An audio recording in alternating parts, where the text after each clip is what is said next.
Checking my phone, I discovered 13 missed calls, all from my mother-in-law, Martha. Not again, I thought. As I pondered this, my phone vibrated once more. I answered, and Martha's voice, filled with anger, came through. "Excuse me, isn't the allowance for this month $3,000 due?" she demanded. "Excuse me," I retorted. "I'll send the allowance once this month's payment is deposited." Martha raged, completely disregarding my circumstances and only expressing her own desires. I had enough of her. Even in this situation, she didn't reflect on her words and actions. I felt I had no choice but to resort to my last option. I pulled myself together and bled out to my phone. "Your son has passed away, so I can no longer send the allowance. My name is Jennifer Smith, 32 years old. I'm a busy working woman at a major financial firm and also a housewife." I continued, "I got married about 2 years ago. I met my beloved husband Mark through our shared hobbies. He was kind to everyone, and I was attracted to his warm smile, quickly developing feelings for him. Apparently, he felt the same way, and after dating for a year, we immediately got engaged. We both believed that we wouldn't meet anyone better than each other. We were living together while dating, and without any major quarrels, we decided to marry. Everything went smoothly for us, but here's where a problem arose. Martha, my mother-in-law. My father-in-law had passed away a few years ago, and since Mark didn't have any siblings, his only family was Martha. The trouble started when I first visited her home to introduce myself before our wedding. "Nice to meet you, Martha," I said, trying to be polite. She clearly showed a displeased expression. "So, you're Mark's fan, huh?" she said. "Yes, my name is Jennifer Miller." "You're a rather plain girl. I wonder what Mark sees in you," she remarked. I couldn't tell if she was joking or seriously meant what she said. Having such words directed at me by the mother of my loved one, I was quite shocked. Seeing my state, Mark frowned at Martha. "Hey, Mom, what's with the sudden harsh words? How can you say such things to the person I chose?" Mark questioned. "No, Mark. I'm just trying to choose a suitable woman for you," she replied. "Choose? I'm the one who chose her. You have no right to meddle. Don't say it in such a cold way. I'm just telling the truth because I care about you. If you were really thinking of me, you'd simply support us. Why can't you understand such a simple thing?" The air turned heavy as an argument unfolded between mother and son right before my eyes. Given that this was my first meeting with Martha, I wasn't in a position to intervene. Although the atmosphere remained awkward, we ultimately managed to express our intent to marry. As we were leaving, Martha called out to Mark, sounding somewhat disgruntled. "Mark, can I have a word? You're going to keep that promise after you get married, right?" "What promise?" Mark inquired. "You know about the allowance or that?" "Yes, I'll be sure to take care of that. Can we not discuss it here, please?" Mark seemed uncomfortable, and the atmosphere between my husband and his mother was tense, thick with discomfort in the car on the way home. I approached Mark to address the lingering concern that had been bothering me. "Hey, Mark, about the conversation you had with your mom as we were leaving," I began. Mark sighed deeply and began to speak slowly. "Yeah, I should have told you about it, Jennifer. I heard something about an allowance after my dad passed away. I've been sending money to my mom every month." "How much?" I asked. $22,000. $2,000? I couldn't help but raise my voice in surprise. Mark continued, "Actually, my mom has a debt. She lost a lot of money at a casino a long time ago.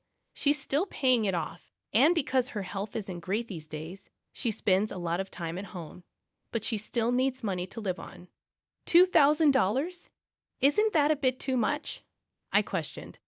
"If I try to lower the amount, she keeps calling me over and over, and no matter what, a mother is still a mother. I worry about her living alone." I understood that Mark was devoted to his mother.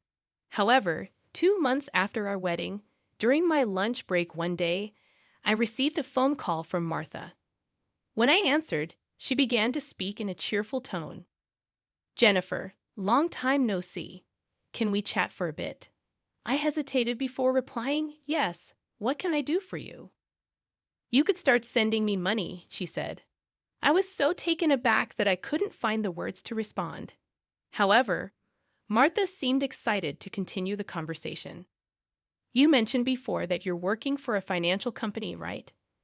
That means you have a good salary, doesn't it?" she inquired. "Well, not exactly," I replied, avoiding eye contact.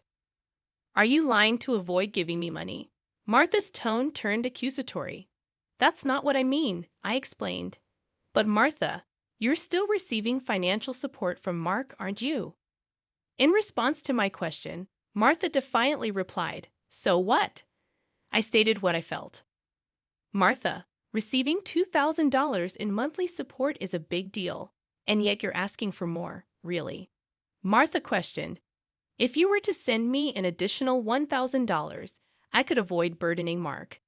Confused, I asked, "What do you mean by that?" Martha elaborated, "Well, I have Mark as a guarantor for my debts. If I fail to make payments, the debt collectors will go after him. Do you understand?" "But aren't you using part of Mark's $2,000 to pay back the debt?" I inquired. Martha admitted, "I'm short. I haven't told Mark, but I have a significant amount of debt." From Martha's tone, it was apparent that this was a fact even her husband was unaware of.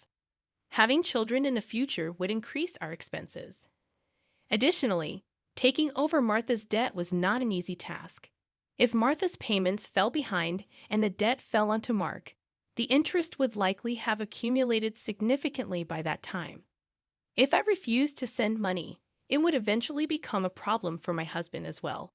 It was better for Martha to pay off her debt now. Thinking along those lines, I reluctantly agreed to Martha's proposal. "All right, I'll start sending you money," I conceded. Martha seemed relieved, saying, "Really good, Jennifer. I knew you would say that. The total, with Mark's contribution, will be $3,000. But this means you can pay off your debt, right?" "Yes, of course." "I should be able to pay it all off in about a year," Martha assured. I pressed, "You promise, right? You'll make sure to pay off all your debts." Martha agreed, and I said, "I get it, so I'll be expecting it from this month onwards." She ended the call abruptly. Physical exhaustion from work, combined with this emotional burden, only added to my stress. $1,000 a month was going to be rough, but it was also to prevent future problems for us. After all, if Martha couldn't make a living, it would upset Mark as well. That night, I promptly reported the matter to my husband. He listened attentively and said I didn't have to do this, but I had already given my word to Martha, and it was a decision made for our future well-being. Mark expressed his gratitude and understanding, even as he maintained a sorry expression throughout. Time flew by, and 2 years had passed since then. The financial aid we thought would end in a year was still ongoing, and even now, we were transferring $3,000 every month to Martha. What's more, about 2 months ago, Mark fell ill and has been unable to go to work. He's on sick leave, so he's receiving disability benefits, but it's a mere pittance compared to his previous salary. Last month, I managed to transfer $3,000 to Martha from my savings, but it would be very challenging if this situation continues. Unbelievably, Martha has not once come to visit her sick son. We'd have told her about his hospitalization, but she doesn't show up to see him and only contacts me to ask, "You're still sending the money, right?" I was so angry that I decided to confront Mark about the issue. "Mark, don't you think it's wrong that Martha is only concerned about money, even though you're in such a state? We need to think seriously about what to do going forward," I said. Mark agreed, saying, "Yeah, I've been thinking the same thing. I don't want to put more strain on you, Jennifer. This month, too, she's been bombarding me with calls and messages, asking if we sent the money yet. Are you serious? How can she only think about money when her own son is sick?" Mark showed his anger at his mother, his face slightly tense. Then, as if he had an idea, Mark exclaimed, "That's it," and wore a sly grin. "What is it, Mark?" I asked. "Well, this is our last resort. I've come up with something good for my mom," Mark suggested. What Mark proposed was a plan I could never have imagined. Although it could be called inappropriate, it seemed to be the only way to make Martha understand. A few weeks later, Mark was discharged from the hospital. Martha didn't reply to any of our messages, so we didn't tell her about Mark's discharge in the last 2 weeks. Martha's relentless demands for money had reached a point of absurdity. It seemed pointless to continue sending funds to a mother who showed no concern for her son. While Mark and I were enjoying a cup of tea, my phone buzzed with a message. Upon checking, I found 13 missed calls from Martha. As I pondered this, my phone vibrated again, signaling another call from her. "Hello," I answered, turning on the speaker microphone so that Mark could hear. Martha started shouting immediately. "Listen, where's the $33,000 for this month?" "Excuse me, that's right. The money for this month hasn't been transferred yet," I replied. I began to explain Mark's situation, but she interrupted, showing no empathy. "I don't care if he's in the hospital or whatever. It's none of my business. You're working at a good place, right? You must have plenty of savings. Hurry up and transfer it here," Martha shouted angrily. Incredibly, she went on to say something outrageous. "Listen, since you married Mark, if he can't pay, you have to pay me. Understand? If you refuse, I'll make you the guarantor. Got it?" At that moment, something inside me snapped. She was openly displaying her desires without considering our situation at all. I had reached my breaking point. I firmly declare into my smartphone, "Mark has passed away. I can't send you any more money." At these words, Martha blurted out, baffled, "What?" Yes, this was the last resort that my husband suggested, to lie to Martha about Mark's death and observe her reaction. If she showed any sign of sadness, if she reflected on her behavior and apologized, we would continue to support her financially. But if she didn't reflect, if she demanded money, we would cut ties completely. Deep down, I thought that even a money-grubbing woman like Martha would deeply reflect on her actions if she were told that her own son had died. However, the very next moment, Martha burst into loud laughter. "Yay, what's so funny?" I asked. "Well, isn't it obvious? If Mark is dead, that means his inheritance will be distributed to me too. Excuse me, I've been looking into it since I heard that Mark was sick. Listen here, 2/3 of Mark's assets are yours, but 1/3 is mine." I was at a loss for words. I never thought that when she first heard her son was sick, she wouldn't look into treatment, but rather into how the inheritance would be divided. My anger surpassed. I was simply dumbfounded, and my husband appeared to feel the same way. As our eyes met, he slowly nodded, signaling to continue with the plan. I once again addressed Martha in a strong tone. "Martha, did you hear what I said? Mark is dead."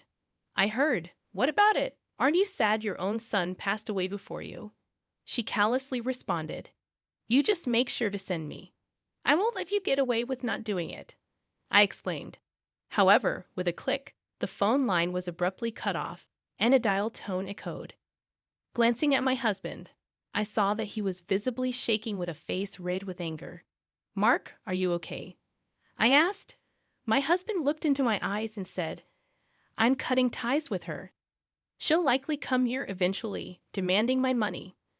Let's wait until then, okay?" "But are you really okay with this? Cutting off ties just like that?" I inquired. "Yeah, I have no regrets. After that call, she's no mother," my husband replied, his eyes filled with hatred, and I felt the same way. A person who only thinks about money over her own son's life is not family to me. A few days later, as we expected, Martha came to our house. For the time being, I decided to hide my husband in the next room and deal with Martha myself. She approached me with a face like a demon. "Hey, give me Mark's inheritance right now," she demanded again. "With that, anything else to say? He's already dead, isn't he?" "It's pointless to say anything now," I retorted. "Yet you never even visited him. What are you saying? Are you really his mother? You're so annoying. Give me the inheritance right away. I don't mind dating a lawyer," Martha persisted. Speaking more would be a waste of time, I thought. Just as I thought that, my husband emerged from the next room. Seeing him, Martha let out a startled gasp, as if she had seen a ghost. Mama. Mark said, "YW dead? Long time no, Mom, sorry, but the news about my death was a lie," Mark explained. A lie? How could you be so disrespectful? Martha responded, "I wanted to confirm your true nature, Mom. I was curious about how you'd handle the allowance if your son died. But you turned out to be a gold digger, just as I suspected." "I got that perfectly," I added. "What? How dare you call your mother a gold digger?" Martha protested. "Silence. I'm cutting ties with a toxic parent like you," Mark shouted. Martha's mouth was agape at my husband's angry shouts. She could not come to terms with the fact that her own son was severing ties with her. "What? What does this mean, Mark?" she stammered. "It means exactly what I said. I can't consider someone like you as my mother. No way." "What about the allowance?" Martha asked, panicked. "Do you really think I would? You're on your own with the debts." "We're moving," Mark said firmly. "Wait, please. If you do that, what about my living expenses?" Martha tearfully pleaded, reaching out to my husband. He forcefully shook off her hand, looked at her coldly, and said, "I don't care about your living expenses. You have been living off us without even a single apology. I really understand your despicable nature now. Don't you dare show up in front of us again." "No, wait, Mark," Martha called out as my husband grabbed her arm and dragged her to the front door. He threw her shoes and bag outside and chased Martha out of the house. She made a fuss outside for a while but disappeared after a bit, perhaps unable to withstand the eyes of the neighbors. She tried contacting us multiple times, but we ignored all of her attempts. We set Martha's number to be automatically rejected, and we finished moving. Regarding the matter of co-signing for the debts, it became invalid since Martha had made Mark the co-signer without his consent, and therefore he was not responsible. Without the allowance from us, Martha seems to be leading a miserable life. It's only natural, as she had been using the allowance for her gambling habits instead of paying off her debts. She still has a mountain of debts and is chased by debt collectors every day. She can't gamble anymore and seems to be working from dawn to dusk. For the foreseeable future, it's unlikely that she will be able to pay off her debts completely. She will have to keep working until she is unable to move. This is entirely her own doing. As for us, we are spending fulfilling days in our new home. My husband's condition has stabilized, and he has returned to work. After some time, there's a new life growing in my belly. We're going to have an additional member in our family next year. From now on, we want to spend happy days as a family of 3.